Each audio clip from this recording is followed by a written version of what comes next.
Good morning, dinos, and everyone else watching. Today, I'd like to give you a little introduction to a hobby that's been a part of my life for almost 10 years now. It is the Rubik's Cube and cubing and puzzle solving. We're going to go pretty broad scope here, but I'm going to introduce you to this hobby, and hopefully, some of you will take this and learn to enjoy it just as much as I have.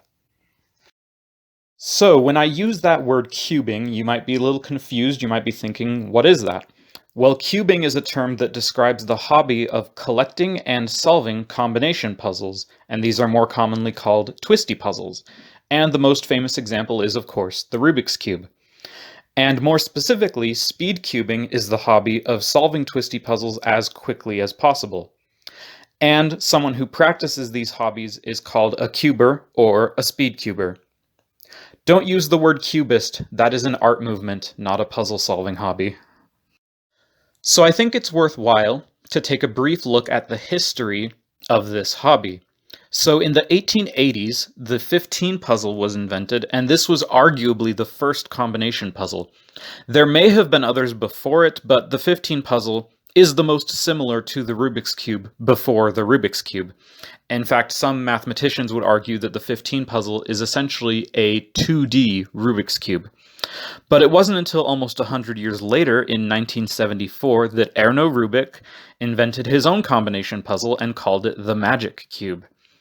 Now, 1 year later, in 1975, Erno Rubik patented his invention and sold it at a few toy shops in Hungary. And in 1980, that's when cube fever, as we now know it, really took off, because the Magic Cube was mass-produced in both the American and the European markets, and it was rebranded as the Rubik's Cube. And that's when everyone in the world suddenly knew what a Rubik's Cube was.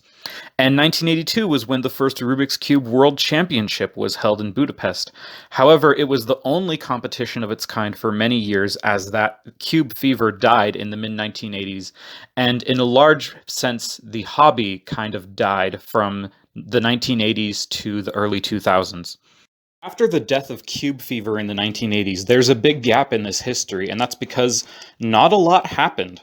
But in the 2000s, two big things happened. First is that in the year 2000, the patent of the Magic Cube expired, which allowed Chinese toy companies to make inexpensive puzzles. And this is a lot more important than you might think, because when I started cubing, there really weren't a lot of options. If you wanted to buy a new Rubik's Cube, you had like 3 choices. But now, go to any store that sells puzzles, sells Rubik's Cubes, you have lots of options, and lots of options for different kinds of puzzles. So the ability of Chinese toy companies to make inexpensive puzzles really accelerated the growth of this hobby. And another thing that accelerated the growth of this hobby was the return of the World Championship in 2003. The World Championship was brought back, and the World Cubing Association was formed to track official world records, and that's why we have such good tracking of world records to this day. Now, in 2006, the Speed Solving Forum was created, and that served as the primary home of the cubing community for many years. It is still active to this day. I would highly recommend checking it out. And then, of course, in 2007, Dan Brown, the YouTuber often mistaken for the author of the Da Vinci Code, uploaded a Rubik's Cube tutorial to YouTube.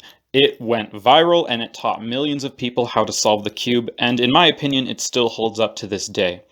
So there's a brief history of the hobby, but today, there are so many different elements to the hobby of cubing, so let's take a look at some of them together. So first and foremost is speed cubing, which is arguably the largest part of the cubing community.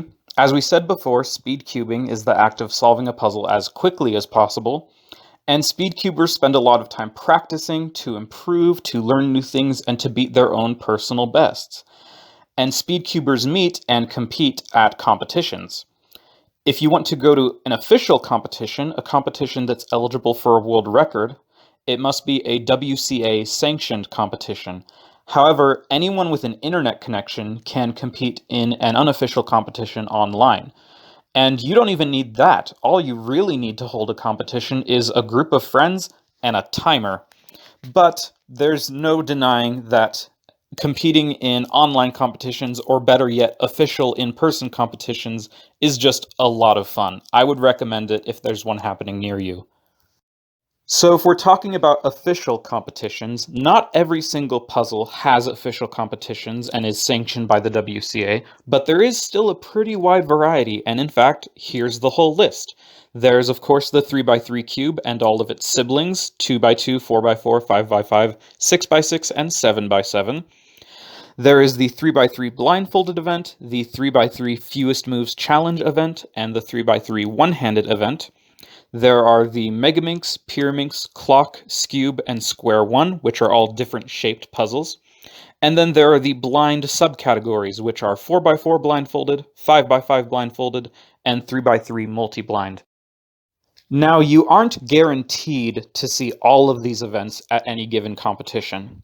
If you go to a really big competition like Nationals or Worlds, there probably will be all of these events, but if you're just going to your local competition, well, there might only be 2 Megaminx solvers in your area, so they might not be running the Megaminx event. But that's okay. If there is a competition in your area, I'd still recommend going to it, and if you are interested in one of the more niche events, then try to find a competition that is hosting those niche events. So, I'm really not a speed cuber, but in the spirit of speed cubing, we're going to record an average. When you do an average, you do 5 solves most of the time. You do 5 solves, you take out the lowest, you take out the highest, and the average of the remaining 3 is your average. So let's do a quick average of 5, and I'll just do some solves, and we'll see what I get. It's not going to be very good because I'm very rusty, just warning you in advance.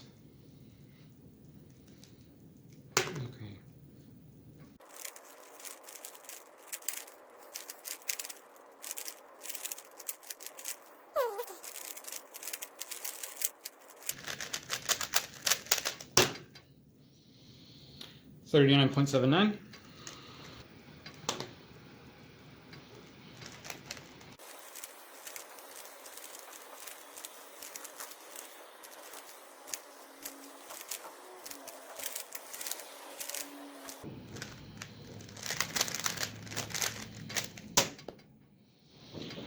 $44.40.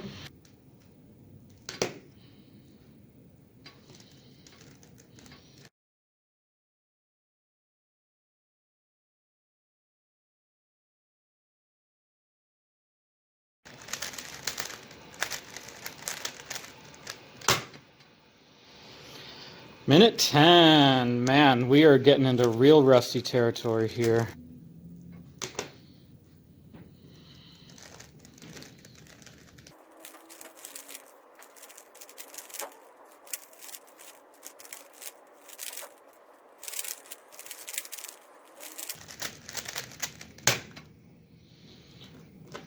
$41.47.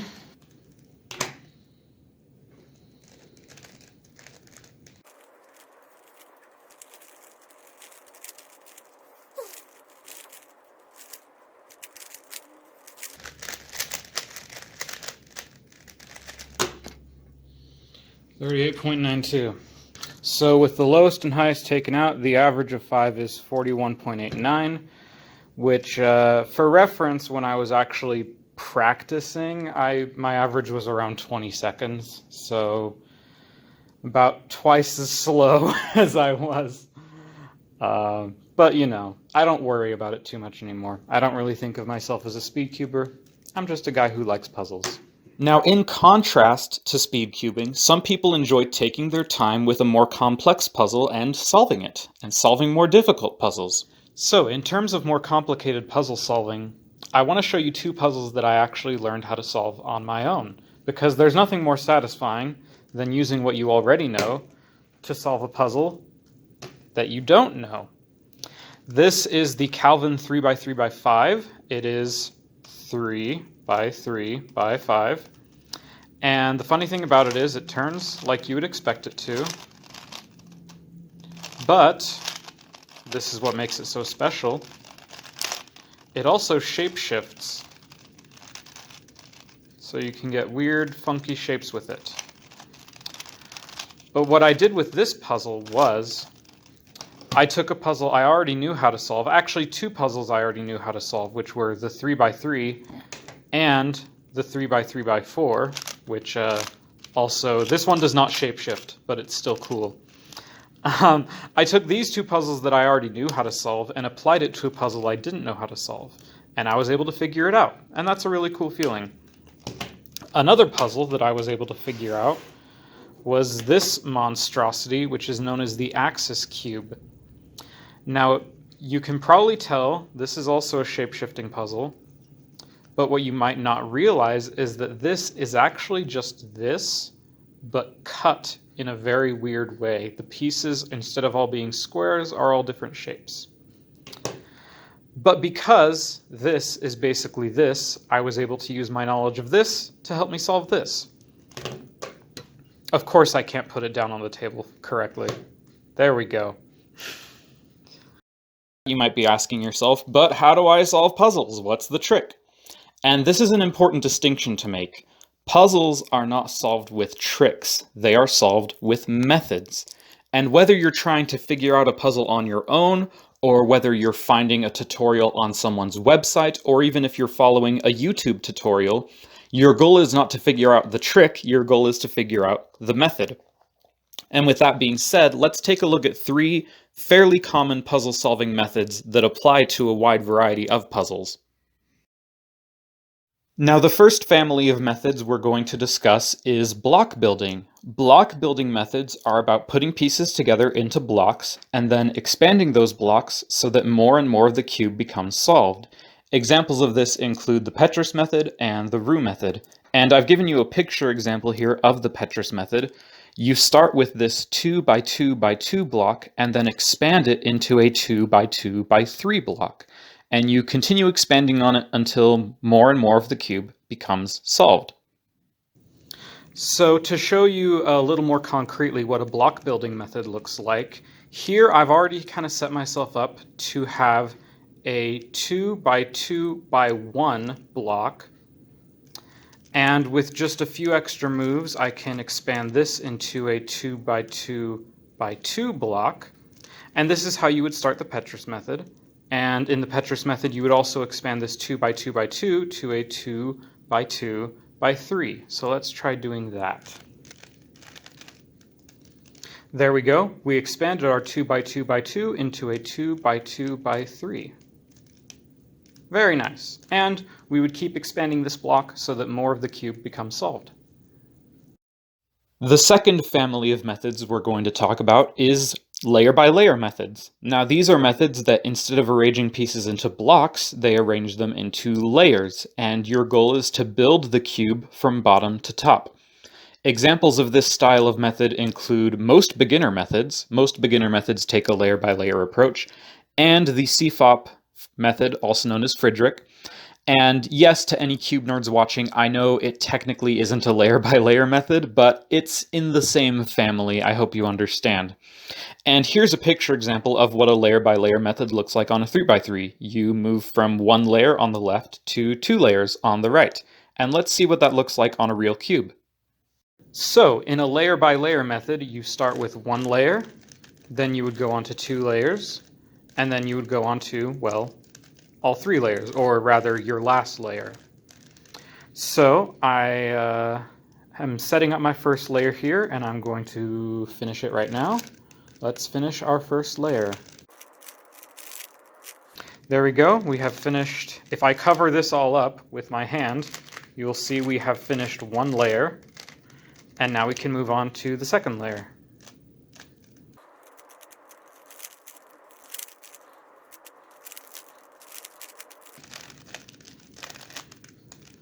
Okay, now we've done 2 layers, so if I cover this up with my hand, we've solved 2 whole layers.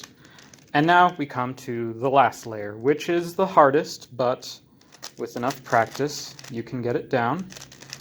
And with enough practice, it might even become the easiest part of the solve to you. Let's see.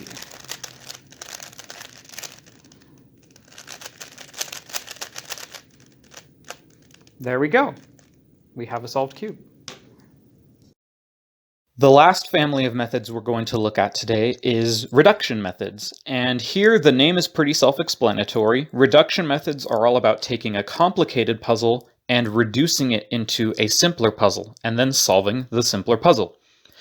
Examples of this include the Zbigniew-Zabrowski method for the 3x3, better known as ZZ, and most big cube methods. Here I've given you a picture example of a scrambled 4x4 on the left, and on the right is we've reduced that 4x4 to a 3x3. We've reduced it to a state where it can be solved like a simpler puzzle.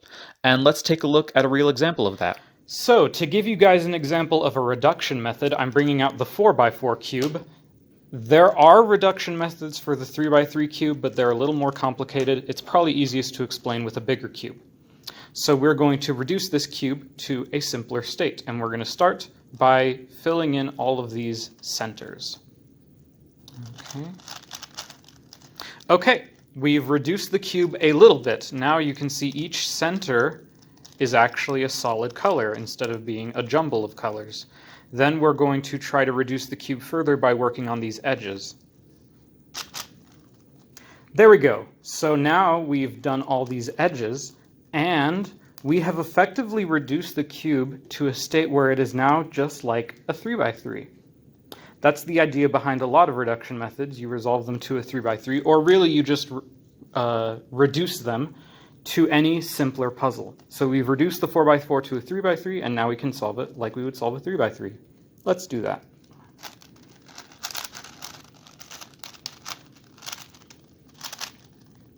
There we go.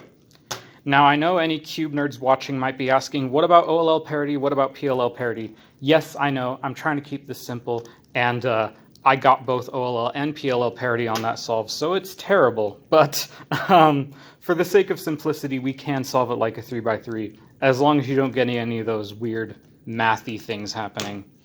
Now, I know what some of you might be thinking. You're thinking, hey Jesse, I just want to know what's the easiest way to solve a Rubik's Cube.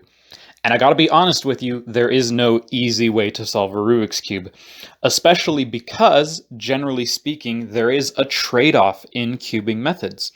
And here I'm talking about the trade-off between theory required and memorization required. Some people really don't like memorization, but if you want to learn a method with less memorization, you'll have to learn more cube theory.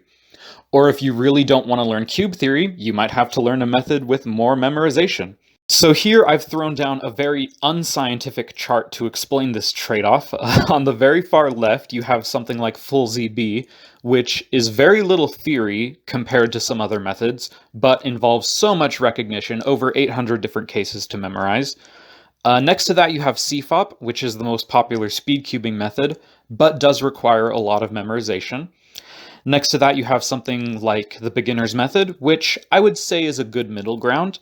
To the right of that, you have Petrus, ZZ, Roux, all different methods that require less memorization, less algorithms, but a little more theory. And on the very far right, you have something like Heiss, which, even for someone like me who does like cube theory, it's just too much. I've never learned it, and I don't know if I ever will. So the next aspect of the hobby that I want to discuss is puzzle collecting. And this is perhaps the most straightforward aspect of the hobby because it really just comes down to buying puzzles. But some people just love amassing large collections of puzzles. And some collection goals might include collecting all the WCA puzzles, collecting different varieties of cuboids, such as the 3x3x5 or the 4x4x6. Some people collect very large puzzles, such as the Petaminx or the 13x13 Rubik's Cube. And finally, some people enjoy collecting custom-made puzzles from puzzle builders and puzzle designers. And there are some people out there who make handmade puzzles, and they are not cheap. They are very expensive. But if you have that kind of money, then more power to you, because people make some gorgeous stuff, and it's nice when someone's able to show it off. Since I've brought up puzzle collecting, you might be wondering, well, where do I get puzzles? And the answer to that largely depends on where you live. If you're in North America, you can check out Speed Cube Shop, The Cubicle, Can Cube, or Cubing Out Loud. If you're in Europe, you can check out Cubes UK or Qboss. If you're in Australia, you can check out speedcube.com.au or au.speedcubestore.com. And finally, if you're willing to order from Asia, your best option is probably CubeZZ. Now, ordering from Asia is usually okay and usually trustworthy. I've ordered from Asia several times without any issues, but it will take longer to ship. And the biggest downside is that the customer service is not good. You probably won't get good customer service if you're ordering direct from China. And the biggest advantage of ordering from someone that's local to you is you probably will get good customer service. And I can personally attest that both Speedcube Shop and The Cubicle in the US, where I live, they both have great customer service.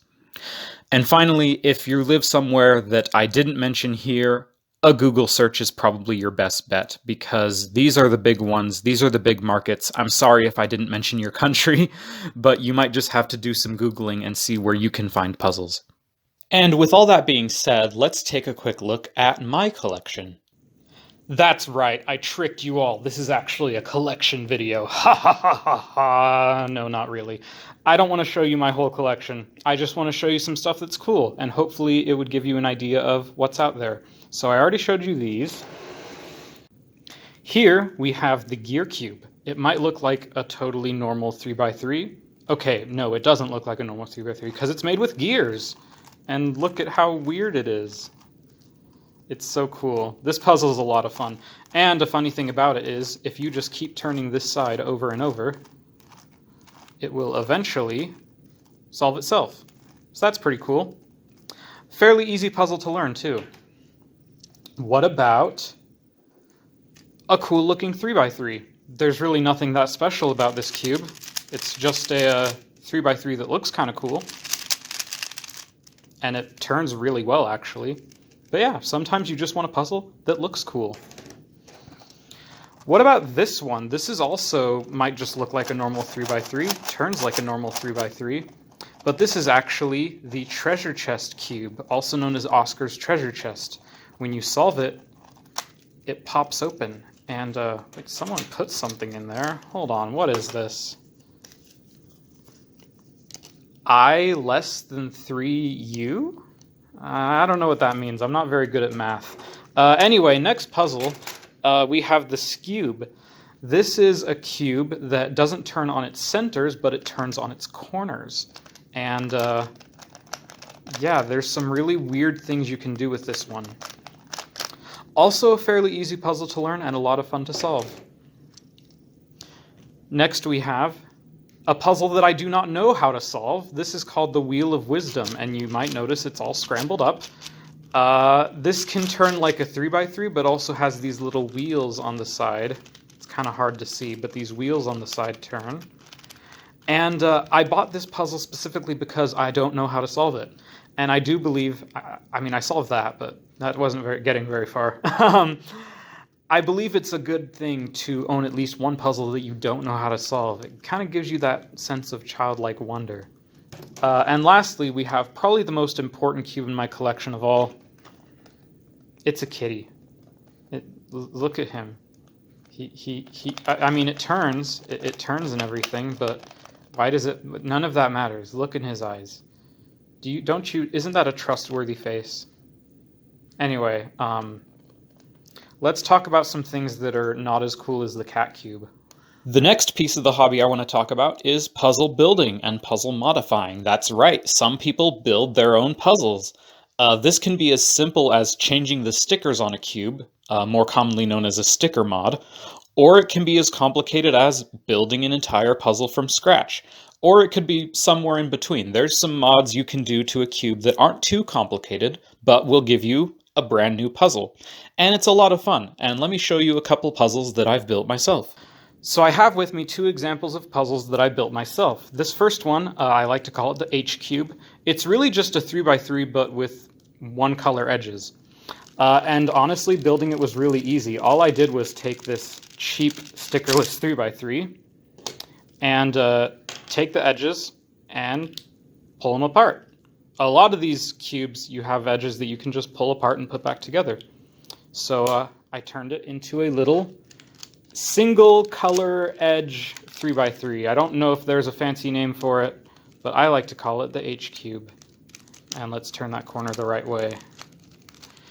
Has no edge orientation, which is interesting for some mathematical reasons, but it's also just interesting for being a cool puzzle.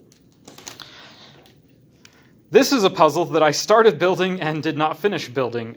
You might be able to tell what it is. This was a Siamese cube.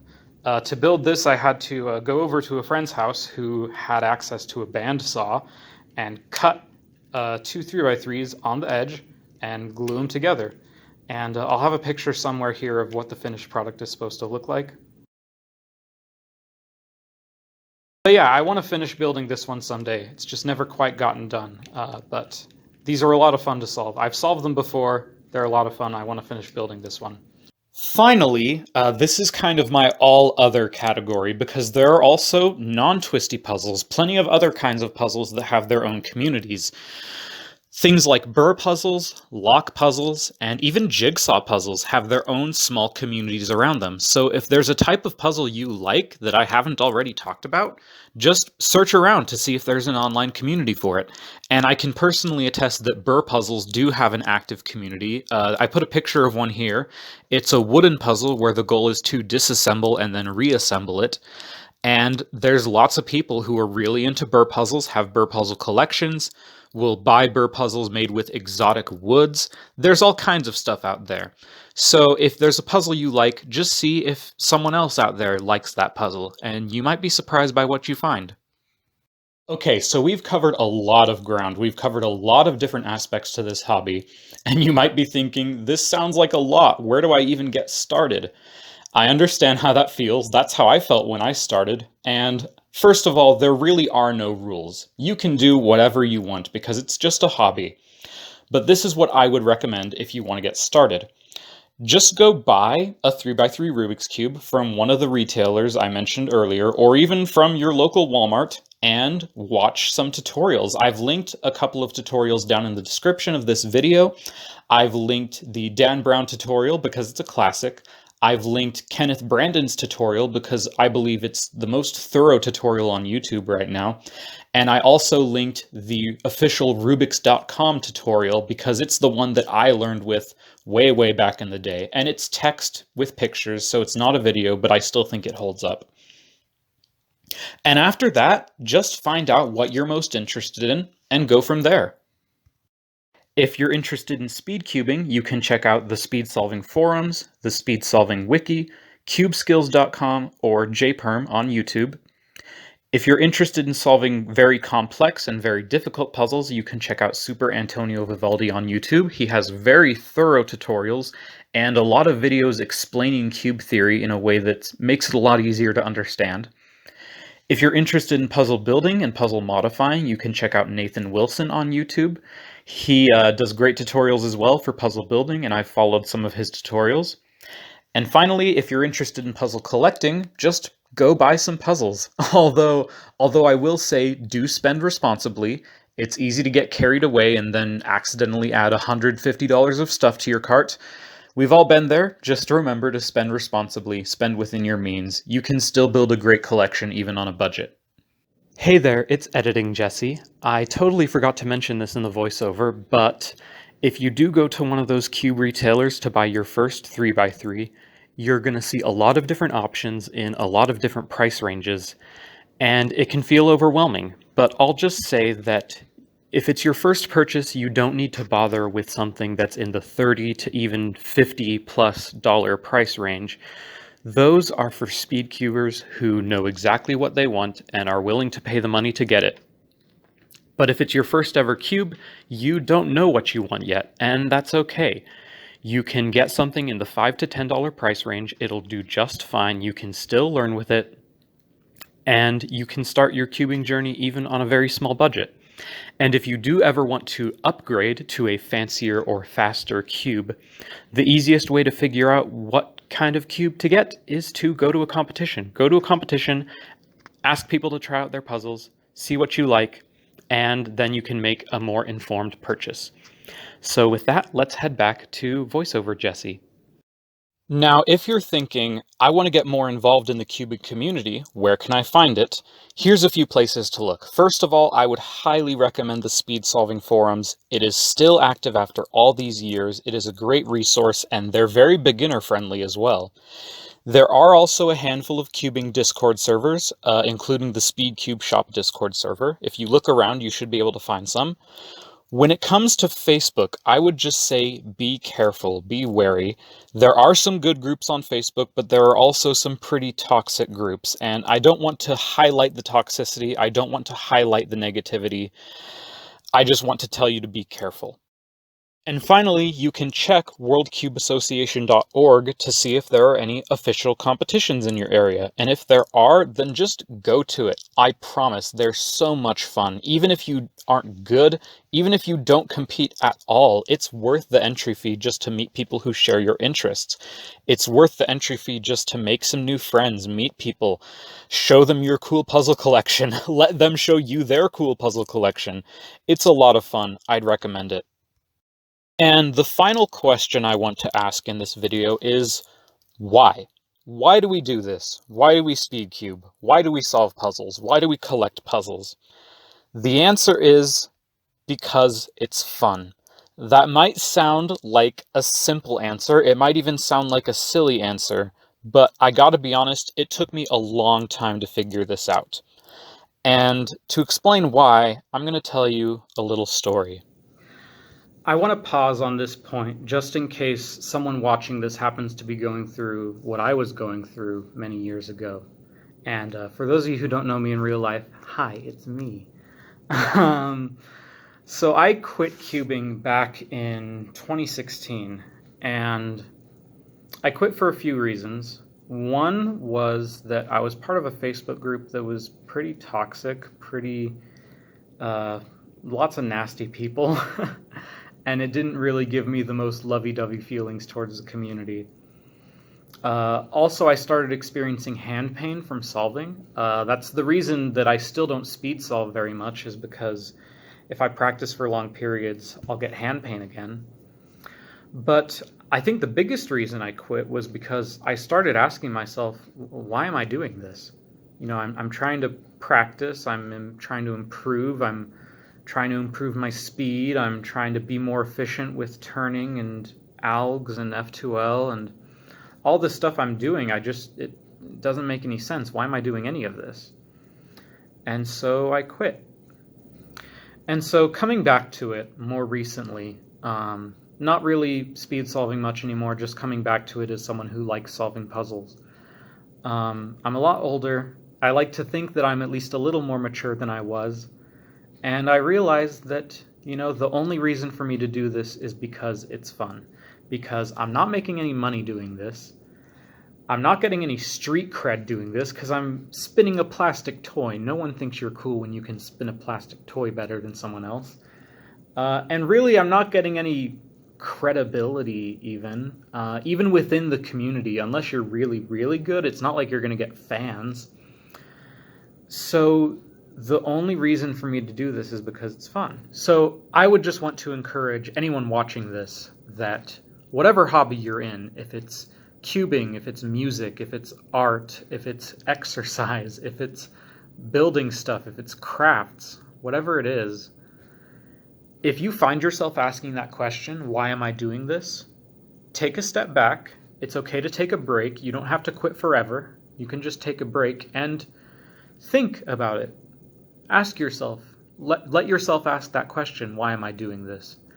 And I can't speak for everyone, but at least for me, it's made me a lot happier when I realize that these things I do are so that I can have fun doing them. That any other reason, trying to impress people, trying to get recognition from the community, that those really don't matter. But that enjoying it is what matters. So I hope that's able to help someone. So to reiterate, because I cannot belabor this point enough, the only reason we do cubing is because it's fun. And I can speak from experience. If you hang out with the cubing community long enough, you will meet people who just get salty about everything. You'll meet people who get mad that they didn't place high enough at a competition. You'll meet people who get mad because their local competition is or isn't running X or Y event.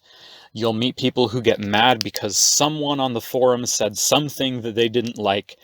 And honestly, I've learned that it's just not worth it. Don't take cubing too seriously. Trust me, you'll be happier that way. That's all the material I have for today. If you're watching this live, then we'll be opening the floor for questions soon. And thank you all so much for listening.